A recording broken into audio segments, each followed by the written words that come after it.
پاکستان کی تاریخ میں پہلی بار سپریم کورٹ کی کارروائی براہ راست سرکاری ٹی وی پر نشر۔ Supreme court practice and procedure act کے خلاف درخواستوں پر فل کورٹ سماعت۔ نئے چیف جسٹس پاکستان قاضی فائز عیسیٰ کی سربراہی میں 15 رکنی فل کورٹ اجلاس میں کیس کی سماعت براہ راست دکھانے پر اتفاق ہوا۔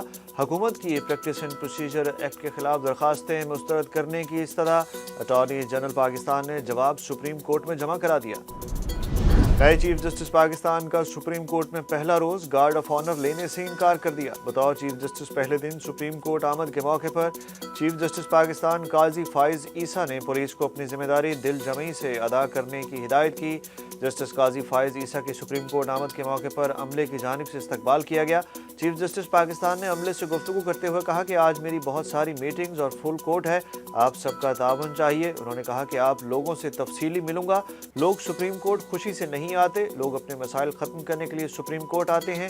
جسٹس قاضی فائز عیسیٰ پہلے روز بغیر پروٹوکول کے اپنی ذاتی گاڑی میں عدالت آئے۔ پرویز الہی کو پیش نہ کرنے پر آئی جی اسلام آباد کے ناقابل ضمانت وارنٹ گرفتاری جاری۔ لاہور ہائی کورٹ کے جسٹس مرزا وقاص رؤف نے ریمارکس دیے کہ قابل ضمانت وارنٹ جاری ہونے کے باوجود آئی جی اسلام آباد عدالت پیش نہیں ہوئے۔ عدالت نے قابل ضمانت وارنٹ گرفتاری پر عمل درآمد نہ کرانے پر متعلقہ ایس پی کو توہین عدالت کا نوٹس جاری کر دیا۔ سپرنٹینڈنٹ جیل اٹک کے پیش نہ ہونے پر عدالت نے برہمی کا اظہار کیا۔ عدالت نے سپرنٹینڈنٹ جیل اٹک کے بھی قابل ضمانت وارنٹ گرفتاری جاری کر دیے۔ ڈی پی او اٹک نے شو کاز نوٹس کا جواب جمع کرا دیا، جس پر عدالت نے ڈی پی او اٹک اور سی پی او راولپنڈی کے خلاف جاری شو کاز نوٹس واپس لے لیے۔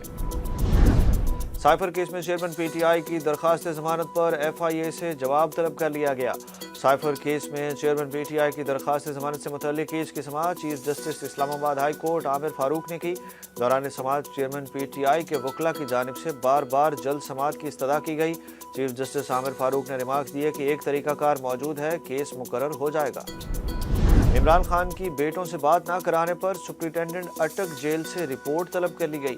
چیئرمین پی ٹی آئی کے وکیل شیراز رانجھا نے سپرنٹینڈنٹ اٹک جیل کے خلاف توہین عدالت کی کارروائی کرنے کی استدعا کی۔ پی ٹی آئی کے وکیل کا کہنا تھا کہ 2-3 سال سے ٹیلی فونک ملاقات کی سہولت قیدیوں کو ملی ہوئی ہے، لیکن چیئرمین پی ٹی آئی سے بچوں سے ٹیلی فونک ملاقات نہ کرانا ناانصافی ہے۔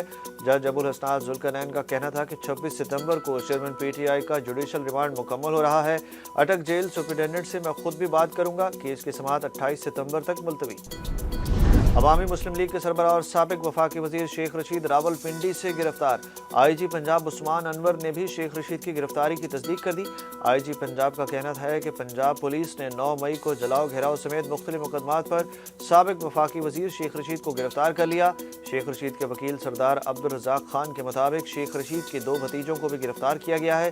شیخ رشید کی گرفتاری کے خلاف ان کے وکلاء نے لاہور ہائی کورٹ میں درخواست دائر کر دی۔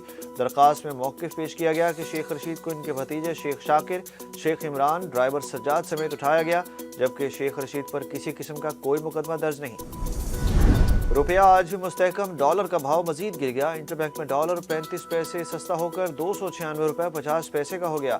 پاکستان اسٹاک ایکسچینج میں آج کاروبار کا ملا جلا رجحان، 100 انڈیکس 50 سے زائد پوائنٹس کے اضافے کے بعد 45,700 پر آ گیا۔ سیاحتی وزٹ یا اسٹوڈنٹ ویزے پر برطانیہ جانے والوں کے لیے بری خبر۔ برطانوی محکمہ داخلہ نے سیاحتی وزٹ یا اسٹوڈنٹ ویزے پر جانے والوں کے لیے ویزا فیس میں اضافہ کر دیا۔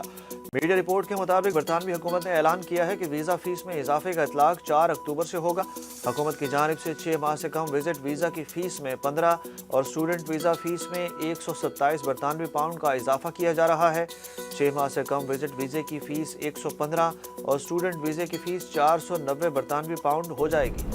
ایشیا کپ بھارت کے نام سری لنکا کو بدترین شکست۔ محمد سراج نے 6 وکٹیں حاصل کر کے سری لنکن بیٹنگ لائن تباہ کر دی۔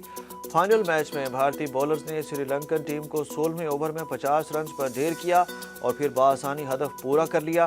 بھارت اور سری لنکا کے فائنل میں منفرد ریکارڈ بھی قائم ہو گئے۔ فائنل کے پلیئر آف دی میچ محمد سراج نے اپنا چیک گراؤنڈ سٹاف کو دے دیا۔